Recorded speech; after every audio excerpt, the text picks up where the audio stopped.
मौला अली जब खलीफा बने, मिंबर पर आए, पहली तकरीर जो अली इब्न अबी तालिब ने की, अब जाहिर है अली खिलाफत पे तलहा, जुबैर, अकाबिर उम्मत, 28 साल की पिछली खिलाफतें गुजरी, सारे लोग बैठे हुए अली के सामने। हाँ भाई, अली अब तकरीर करेंगे। किसी को लालच थी, हम अली को लाए, जबरदस्ती अमीरुल मोमिनीन को खलीफा बनाया गया। मालिक अशर कहते हैं यहां तक नौबत आई कि हमें डर था हसन हुसैन लोगों के पांवों के नीचे आके कहीं जान न दे दें, इतनी रश थी। जब इमाम ने कहा मैं खलीफा बनना चाहता ही नहीं, हुकूमत की अली को लज्जत है ही नहीं, इतने सालों से तुम ये समझ रहे थे कि अली खलीफा बनना चाहता है, वल्लाह अगर मैं चाहता भी था तो तेरे लिए चाहता था। तो अली अब आओ, खलीफा खुशी हो गई, दूसरे खलीफे को मार दिया गया, तीसरे खलीफे के घर के अंदर घुस के कत्ल कर दिया गया। अली तुम आओ, मामलात को संभालो। कहा नहीं, मैं खलीफा नहीं बनूंगा। कहा अली अब खलीफा नहीं बनोगे, जिस तरह पिछलों को कत्ल किया ये तुझे भी कत्ल कर देंगे।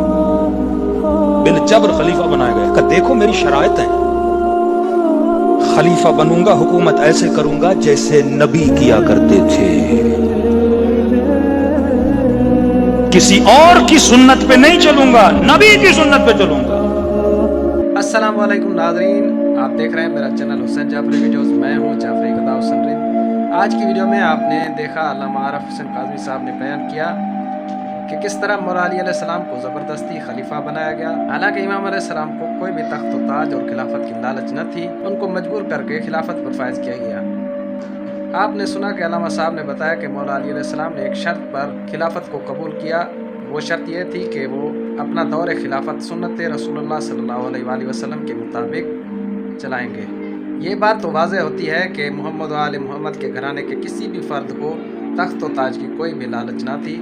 इस तरह के वाक़यात और उलमा के बयान हमारे चैनल पर अपलोड होते रहते हैं। अगर वीडियो पसंद आई हो तो वीडियो को लाइक करें, कमेंट करें, शेयर करें, चैनल को सब्सक्राइब करें।